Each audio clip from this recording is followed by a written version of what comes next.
Day-to-day, full pads. I like the way our kids approached it. It's the habits we needed to get back to tackling and the fundamentals. Obviously preparing for a very good 9-3 Nebraska football team. Tomorrow is going to be a very, very special day.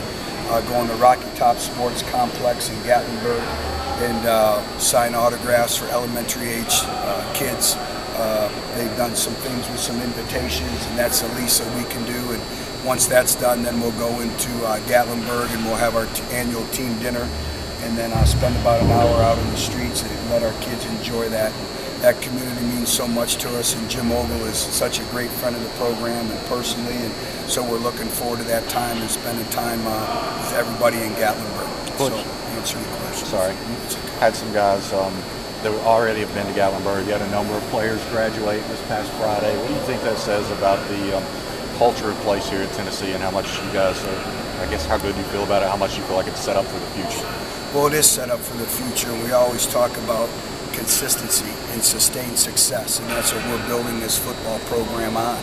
And all you have to do is look in the weight room and look at the number of players. You guys see it in practice.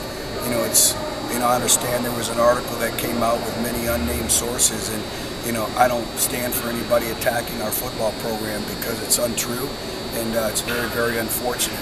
And I take that personal. I know our players take it personal, and everyone in our football family takes it personal. And there's so many positive things going on here with our players. You look at recruiting right now, that's a byproduct of our players being our best ambassadors. You look how far we've come in the program. Have we had some setbacks this year?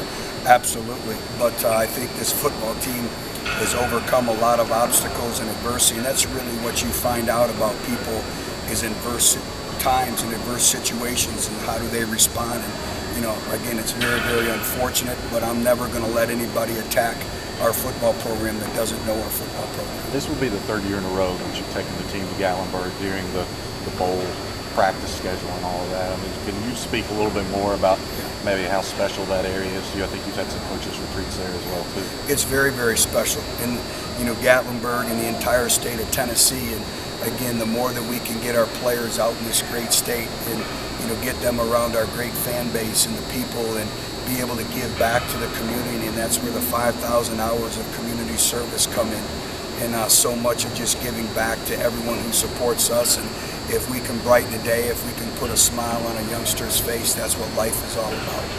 Which, when you talk about the physical nature of practices, you wanted them to be a little more physical. Have you seen evidence of that? Today was, and we need to get back to our style of playing, our physicality, and our pride of who we are, and again, our habits. And we still have a long ways to go. You can see that we've had a week off, but I really like the approach of our players. But it's something that we demand in our football program every day. And it's like I told our players, you come to the University of Tennessee to win football games and graduate with a degree. Everything else is extra. But make no mistake about it, you come to the University of Tennessee to get your degree and win football games. And that's the standard and expectations in our football program. I like the way our players have responded so far. Are you confident that you can improve the tackling from the end of the regular season to the bowl game? It's a process, but we're going to do more tackling than we ever have in terms of bowl preparation. And it's a balancing act because you want to be fresh for the bowl game too. But when you look at the bowl games as the bowl season starts, it's usually dictated by special teams, by turnovers, and by tackling.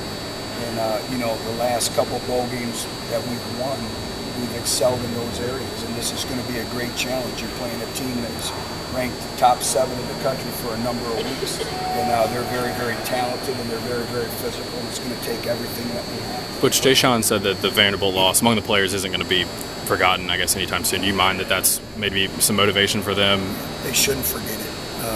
Everyone in our football program shouldn't forget it, from myself to coaches to everyone. And again, it's a standard and expectation in our football program, and our players understand, and that's part of the culture. They know why they're here. They understand, and they take great pride in the football program. But it gets back to, again, we're here to win football games and graduate and be successful people in their future endeavors. Can you liken Nebraska to any opponents you've played, and how much will you educate your players about Nebraska and their tradition? Right now they don't seem to know a lot about that. Well, I think growing up in football, you know a little bit about the tradition and their history, and the exciting thing about this bowl game is it's two tradition-rich football programs going at it, but all you have to do is put the video on and you see a football team that's very, very disciplined. They do not beat themselves. They make you earn every yard on offense, and they prey on you making mistakes. And then defensively, same thing.